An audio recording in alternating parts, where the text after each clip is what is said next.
दोस्तों, मोटापा एक बीमारी है और मोटापा 100 बीमारियों का कारण है।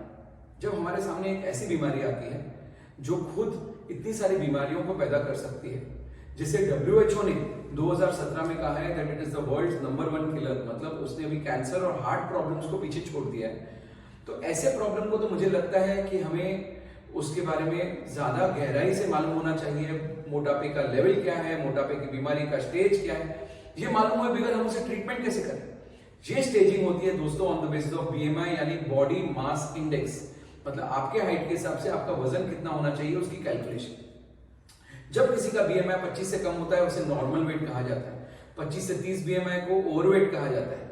30 से 35 को ग्रेड 1 ओबेसिटी, 35 से 40 को ग्रेड 2 ओबेसिटी और 40 के ऊपर को ग्रेड 3 ओबेसिटी। तो एक साधारण सी चीज मैं आपको बताना चाहूंगा कि हमारे पास बहुत सारे पेशेंट आते हैं और आके कहते हैं कि डॉक्टर साहब मेरा वजन तो 125 किलो है या 110 किलो है, लेकिन मैं डाइट और एक्सरसाइज आप ट्राई करके देखिए। दोस्तों, अगर एक बीमारी है तो सही बीमारी का सही स्टेज पे सही ट्रीटमेंट किया जाए तो ही उसका रिजल्ट मिलता है। तो अगर एक पेशेंट 115 वजन हो और समझो ग्रेड 3 ओबेसिटी यानी मोटापे के हाईएस्ट लेवल में हो और वो कहे कि मुझे डाइट और एक्सरसाइज से करना है, तो दोस्तों ये पॉसिबल नहीं है। मैं आपको एक सादी सी बात बताऊंगा। अगर किसी पेशेंट को डायबिटीज हो, समझो 130 140 बॉर्डर लाइन डायबिटीज हो और वो डायबिटीज के डॉक्टर के पास जाए, तो डॉक्टर क्या कहेगा?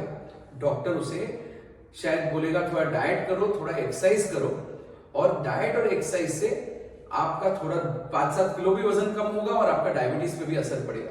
लेकिन अगर 170 का शुगर हो जाए तो क्या डॉक्टर वही कहेगा? नहीं, डॉक्टर कहेगा अभी हम गोलियां चालू करते हैं। लेकिन क्या वो डॉक्टर कहेगा कि अभी आप डाइट एक्सरसाइज मत करो?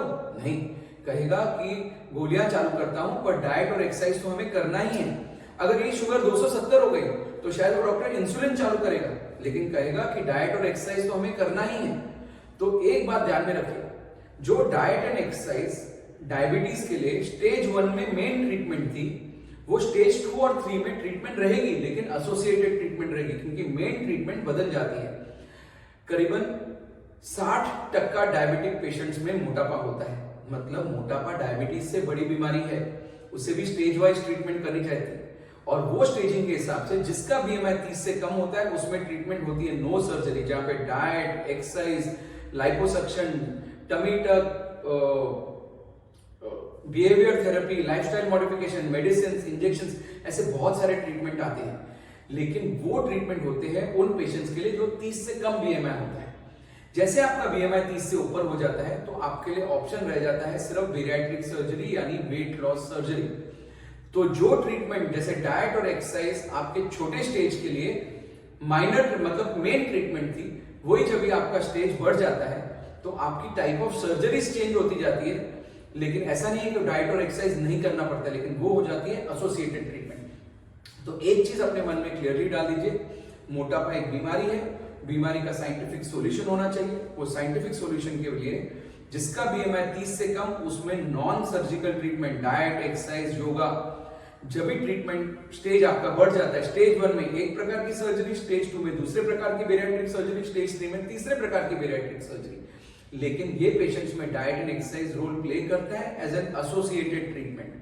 तो ये जरूर याद रखिए।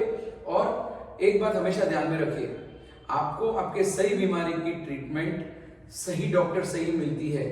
और आपको अगर मोटापा है तो मोटापे के डॉक्टर ही आपको ट्रीट कर सकते हैं, क्योंकि दूसरे डॉक्टर्स इसमें आपकी कितनी मदद कर सके ये हम नहीं जानते। इसके लिए अगर आपको मोटापे से प्रॉब्लम है तो आप अपने आजू बाजू में कोई मोटापे के स्पेशलिस्ट के पास जाइए, या फिर आप आस्था बेरियाट्रिक्स में कनेक्ट कर सकते हैं। हमारा नंबर नीचे लिखा हुआ है, आप हमसे कांटेक्ट करें और हमारी टीम बहुत खुश होगी आपको एक नई राह दिखाने के लिए, जिससे ना सिर्फ आपका मोटापा कम हो बट मोटापे से आई हुई बीमारियां भी निकल जाए और आपकी लाइफ और क्वालिटी ऑफ लाइफ सुधर जाए।